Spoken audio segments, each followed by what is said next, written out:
Advocate, thank you very much. Thank you very much indeed. I mean, we'll come back to a number of the issues that you are raising there. You know, is it wrongdoing on the side of the media, or is it just the media that in the end reflects fairly on what is being presented to it based on the facts before it? I think that maybe we should go to right to know from here, in fact, and just try to hear from you what's your observations on some of the issues that the public protector has been raising. Thank you, JP. Thank you, Public Protector, also for your input. There's much that I agree with in terms of what you've said, that the media plays a really important role. It's the fourth estate. And as former Chief Justice Pius Lange said, that their independence is critical to our democracy, as critical as that of the judiciary. And so that's, I guess, quite an important statement also because the public protector is equivalent to a judge. So when we think of the overall role that Chapter 9 institutions play in our democratic institutions, there's an equivalence between the Chapter 9 institutions and the judiciary as well. And so some of the standards that apply to the judiciary also apply then to the Human Rights Commission, the Public Protector, etc., in the execution of their function. So independence, no fear, no favor, really critical for all of these institutions. And similarly with the media.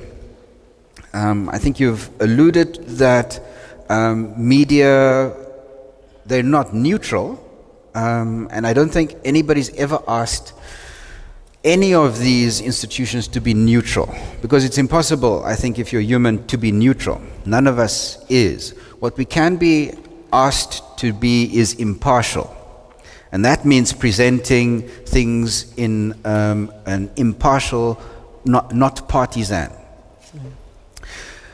So maybe that's the first couple of thoughts that I want to give. Is your argument that, in your view, there's been impartiality, but we should accept that neutrality will never be there?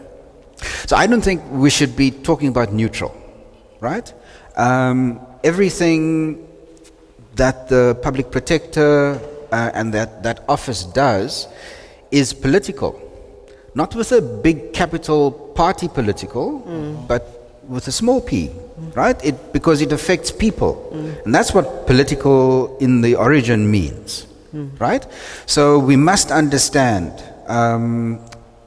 that an institution like the Public Protector is performing a political function. But it's a check, it's a balance on maladministration, on corruption, across government, but also elsewhere. So, and I think it's also time, yes, that SANEF is looking at media ethics at the moment, because there's a number of things that have come out in recent times around media ownership and how that influences editorial policy. And in fact, that in the last 7 years, we've seen there's been a large debate around Stratcom, and so we've referenced the apartheid years, for example. But we've also seen that our current government, the democratic government, have not shied away from utilizing the same kind of tactics. The governing party has been quite clear about wanting a counterbalancing media house to put its particular perspective. Some of the rot that we've seen at the SABC, and the State Capture Commission, the Zondo Commission, have talked about how editorial policy at the SABC was shifted and changed to push a particular narrative. Yeah, I don't want to interrupt you too much in your chain of thought, Khalid, because I want to go back to this whole issue about impartiality and what did you call it? Neutrality, right? Because it takes us back to this reality that South Africa is a highly divided society. right? And I suppose that then reflects itself in how the media carries its content. And in relation to what we're discussing here, for me, it takes us back to that question then that, is it possible that from the story the public protector is telling us, that she could make the argument that because of a particular political bias, that's why I get this kind of coverage, or not? So then I want to ask maybe a slightly different question, which is, what is being reported on? Okay, so if we're talking impartiality, then really we're talking about the facts, right? Now, we assume, and we have to take as given that the facts are going to be framed in a particular manner, and then we can talk about that, yeah? But they have to bear relation to the facts.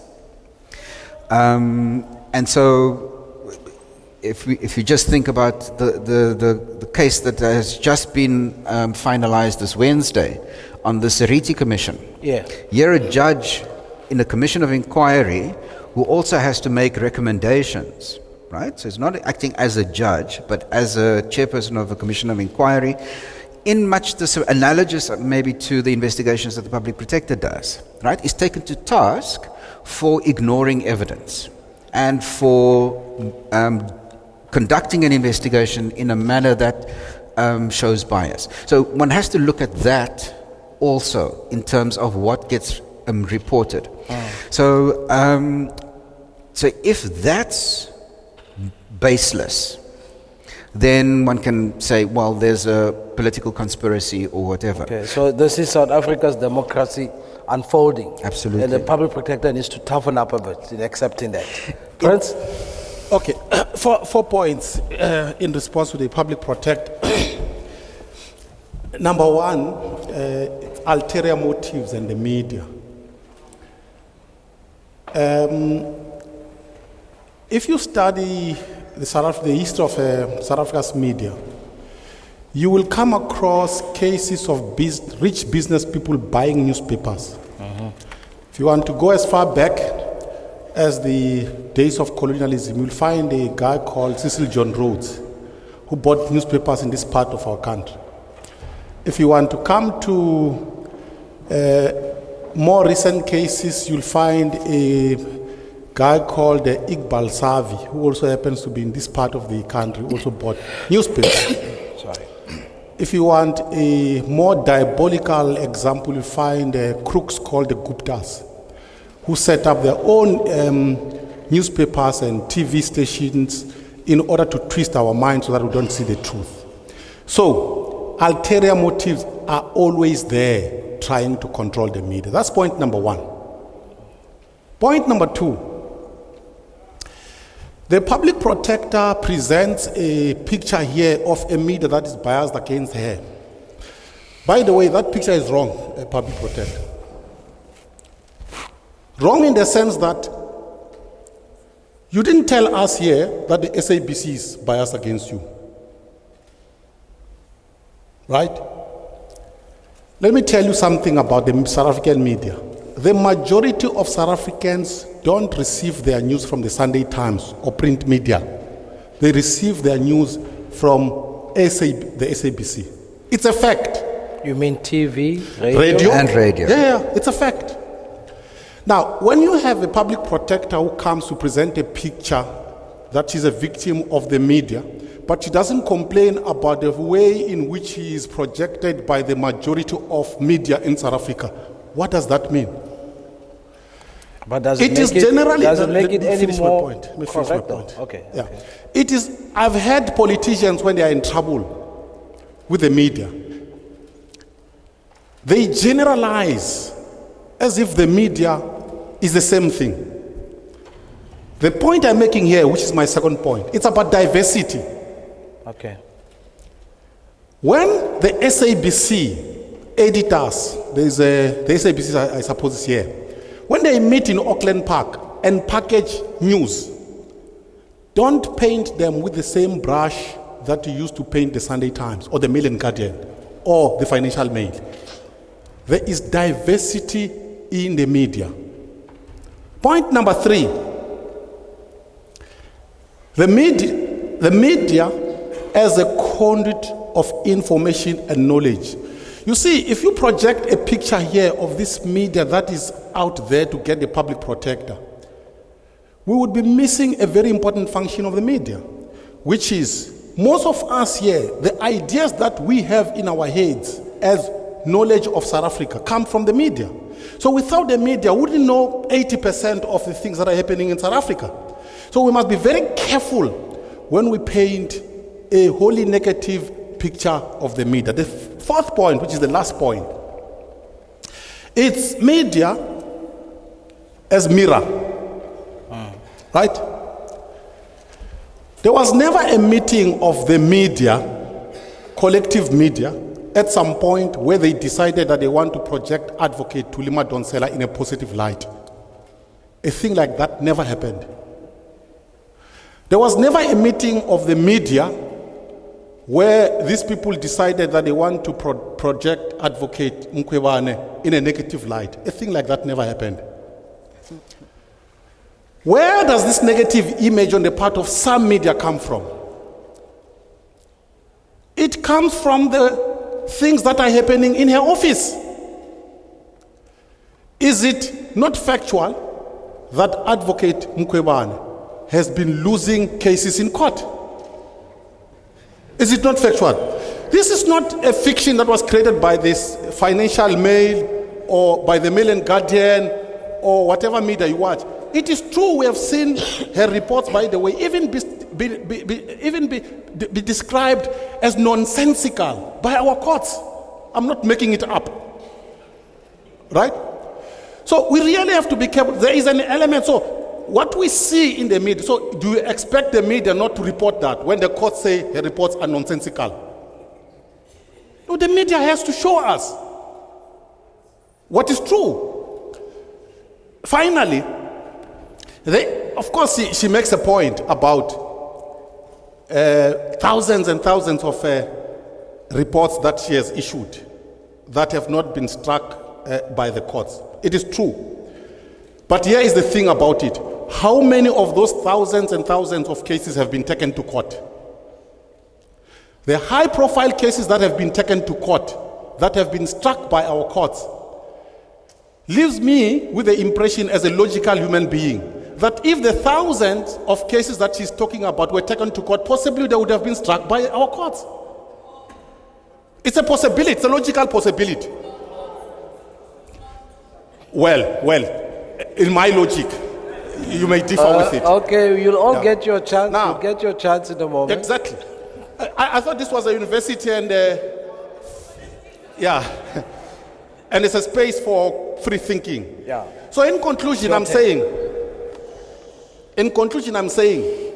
I don't buy this projection of the public protector as a victim. I don't buy this collectivization of the media as if the entire media has an agenda. The media is diverse, and the media is also a mirror. It shows us things that we may not like, public protector. Thank you. Okay, so Prince, I want to go to what you are saying, because you are saying the media is diverse and there are different opinions, right? Can at least an argument be made that some parts of the media might be biased? Well, I have made that argument for you in the beginning. I told you about Rhodes, I told you about the Guptas, I told you about Iqbal Sevi, right? So I'm surprised you're asking the same question. Okay. No, we agree. Some media can be biased against Of course. the public. The point Okay. the point here is this. When Iqbal Sevi and his newspapers are pushing an ulterior motive, don't use that to paint the entire media as if the entire media is biased, which Okay. is why No, I I'm think the making the point is case well of the made. SABC. I think the point is well made. So, Advocate, the story I'm hearing, and I'm really interested to hear your view on this one, is that yes, there are those who might be biased against you, much as there might be those who's not biased, and that in your depiction of the story, you need to appreciate that This is just South Africa's democracy maturing, I suppose. Okay. Thanks for the.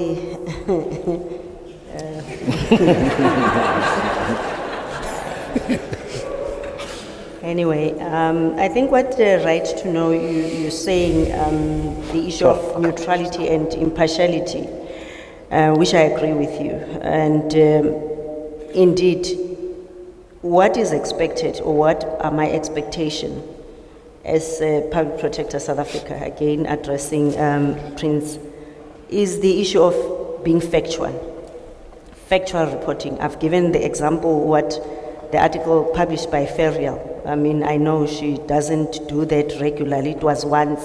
And for me, it's giving the reader an opportunity to hear what you've asked. In fact, read what you was asked. What is the response from the Public Protector? So for me, that is the best we can do as the media.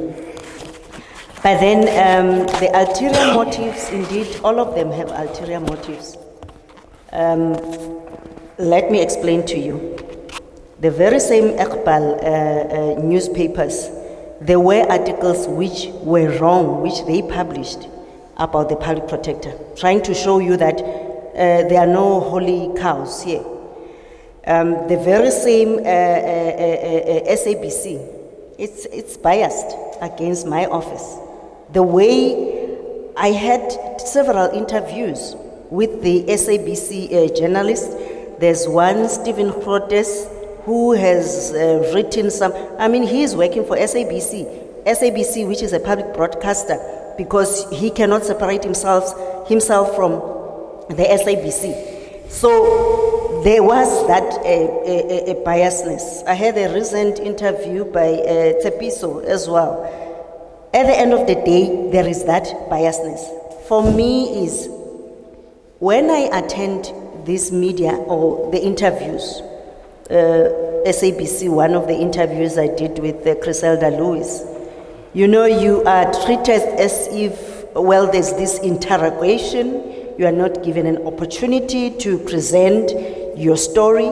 I did an interview with Clement Manyatela as well, EWN. Yes, it was an opportunity to just present or engage on issues which are impacting on the office.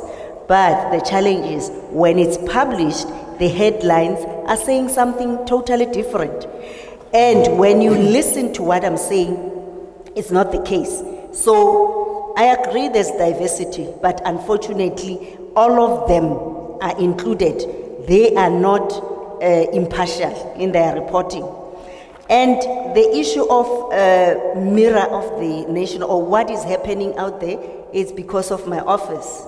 Prince, well, again, it's the very same issue which I'm saying. Some of the analysts, including yourself, where you just talk just for the narrative and use words. Because at the end of the day, I told you, there's how many very qualified investigators in that office. I don't do those investigations. Those qualified investigators are the ones who are preparing these reports.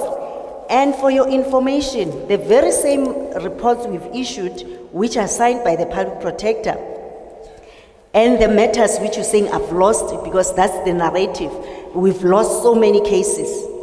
I think there was a factual information we were circulating showing that out of the 5 cases we've lost, in fact 7 we've lost, 5 were issued by the former Public Protector, only 2 were issued by the current Public Protector, but they were still undergoing the process of being appealed. And now, if you've listened to me, I said the CX report, the factual issue and the findings, an unlawful gift. But you focus on the technicalities and the painting. Uguti, the courts, judges are fallible. Judges are human beings.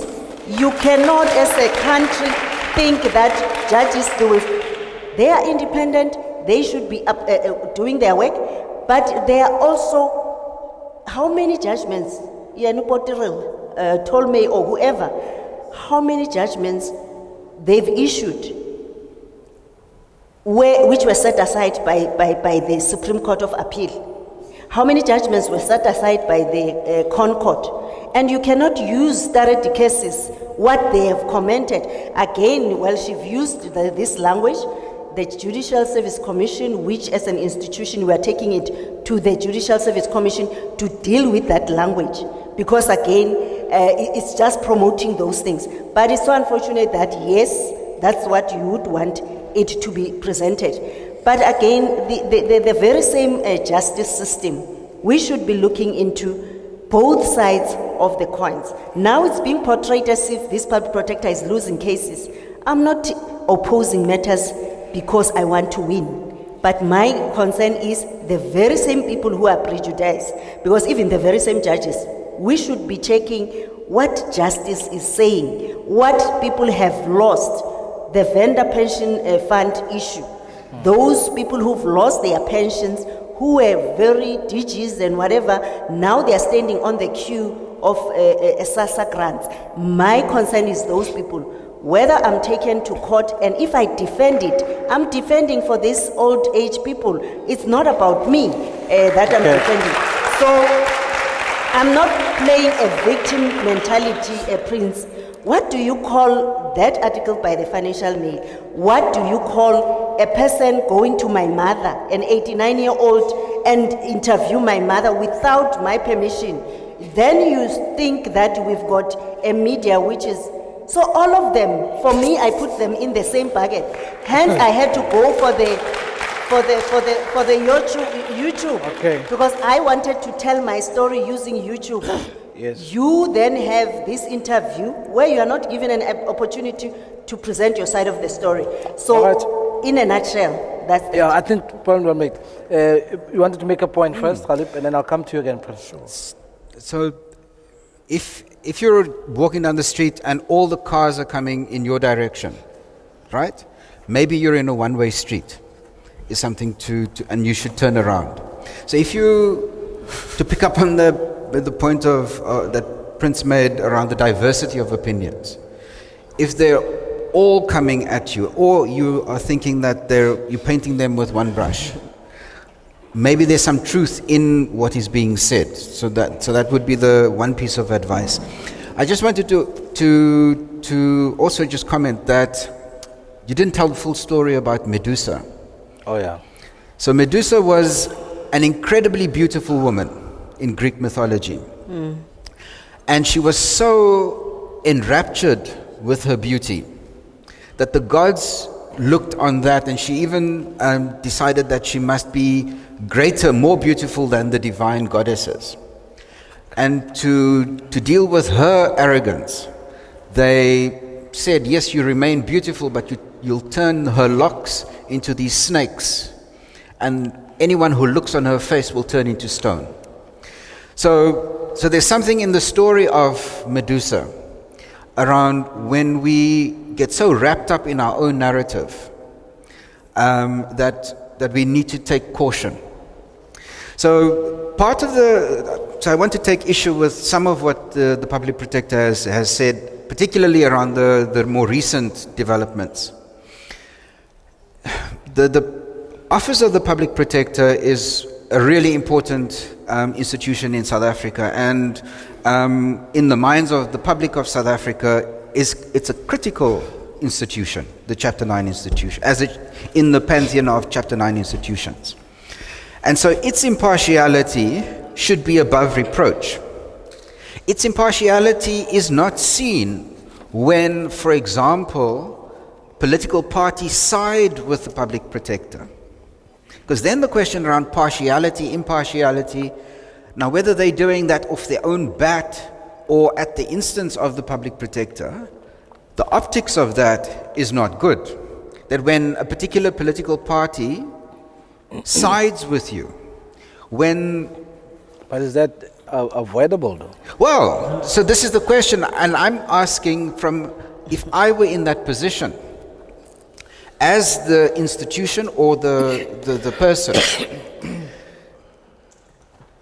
and what's on trial is my impartiality. I need to consider what that looks like. And because impartiality mustn't only be done, it must be seen to be done. And a lot of the court cases that we're currently grappling with is precisely that question. So when people crowdfund for me, again, I'm not above reproach. And on the question of personal costs, courts don't do that. Don't issue personal costs except in egregious situations where what has been done is so bad that you've undermined your remit. So we really have to look at that. And so when in this last case the public protector personally was asked to pay 15% of the cost, her office was asked to cover the other costs, 85%.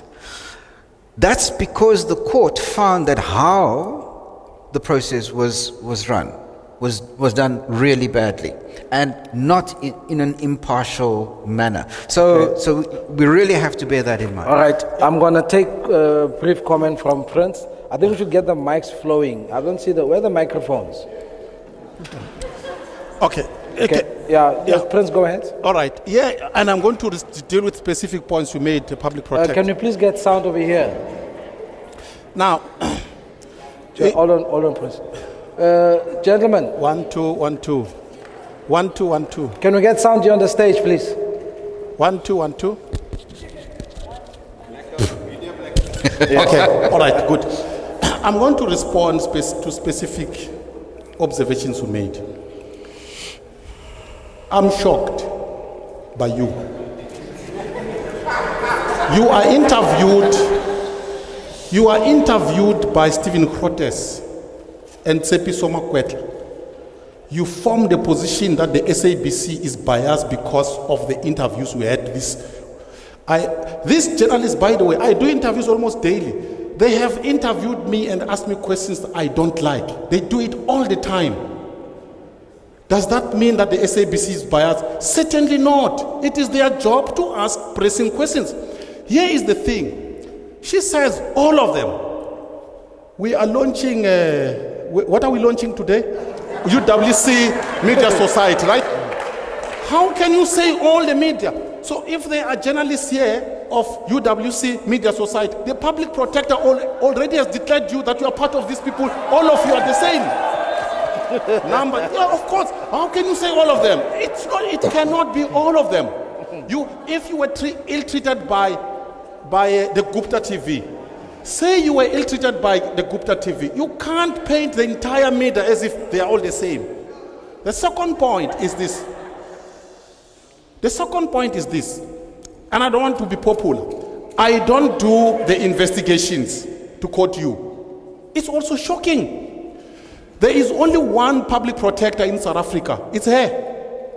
Every report that comes out of her office comes under her name. You can't have the statistician general, right, Mugwena. When there is a report, he says, no, that doesn't come from me. The person with the ultimate authority is the public protector. So what we see out there in the public is the report that comes from her office, and who is the public protector? Is her. The third point is this: judges are fallible. I never said judges are not fallible. That's why we have our legal system designed the way it is. Which is why even in the Constitutional Court, we had a justice here from the Constitutional Court this morning. You have a minority judgment and you have a majority judgment if there are students of lawyers here at the Apex Court. The majority judgment stands. Why? Because the way the system, and there's a reason why we have 11 judges. If we had 10, there would be a tie. So you had 6-5 in some instances. It is because the people who design this legal system know that human beings are fallible. So you can't tell me that the fact that your reports have been struck by the courts, we must forgive that because judges are fallible. The last thing is old age. The people in Venda.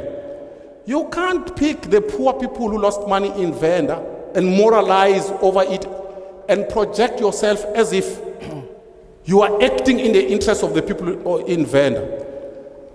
The recommendation you made in relation to amending the Constitution of the Republic, and by the way, you have no powers to recommend the amendment of the Constitution of the Republic. The Constitution of the Republic can only be amended by Parliament, and it's not your terrain. You made a recommendation about the mandate of the Reserve Bank, which was found by the court, was struck, but I knew, by the way, that thing was going to be thrown out of the window.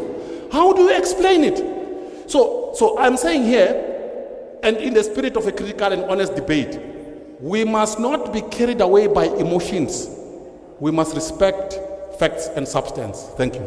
Okay. All right.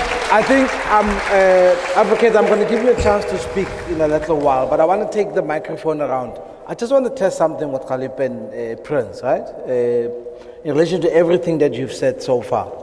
Would you disagree with me if I said, and I'm really talking now like as a PR person, the tendency in the media is that when you have developed what I want to call a negative profile, because journalists are people, right?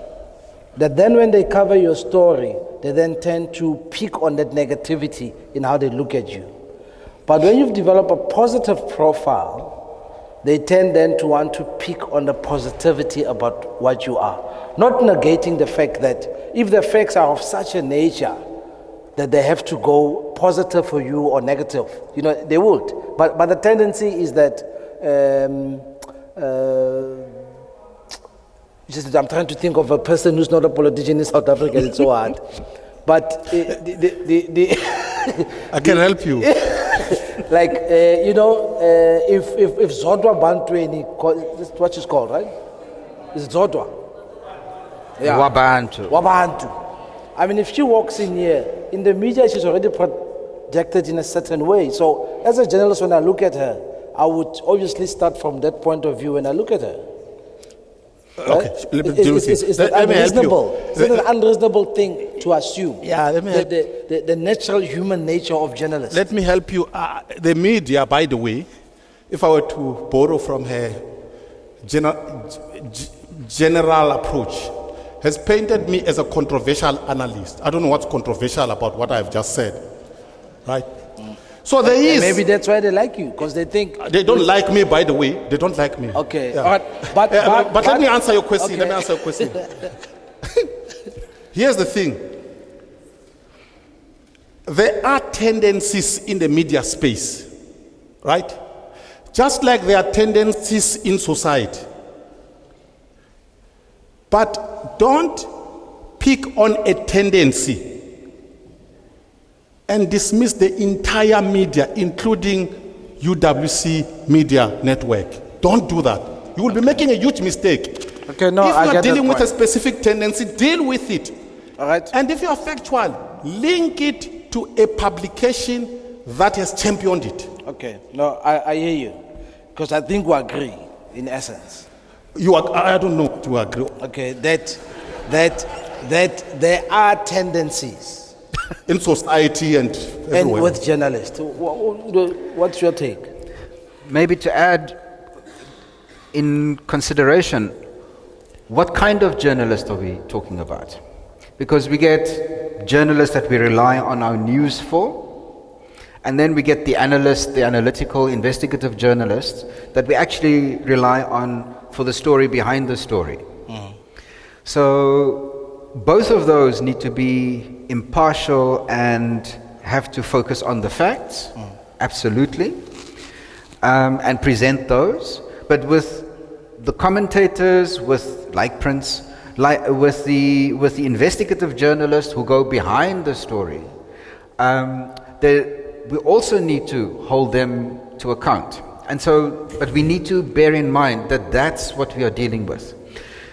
It's also really dangerous. One of the statements and the quotes that the public protector made in her speech around the media's most important role, because it controls the mind, is actually quite a worrying quote, because it's almost Trumpism in the sense of fake news. Right, when the mainstream media is portrayed as purveyors of fake news, and all of them are doing that. So that's a really dangerous tendency, to borrow from you. That The strength of our media, and on the continent, we're still looked to as having relatively independent media, because we have not been completely captured as they have been in many other jurisdictions. So that diversity of opinion is really what makes South Africa's democracy very strong. The pluralism in opinions from journalists is also the pluralism that we expect in our political landscape. And so on both of those, there's been this tendency to narrow those and to have the single narrative. That's very dangerous. Okay. So I want to add one last thing, which is we've spoken quite a lot about mainstream media in the discussion so far, but we're ignoring the social media, which increasingly is quite influential. And so this is not just ordinary journalists. We're now talking about all sorts of other people that step into the journalist space. And the ethics of that, the intentions behind that, is also really warrants a lot of investigation and inquiry into. Okay. All right. So Khalip and Prince really is basically telling us there's diversity of the media in South Africa. So when one person knocks you down, the other one will create balance. Therefore, you must accept the fact that in the end, it's sort of like gathering of information for all our benefit, right?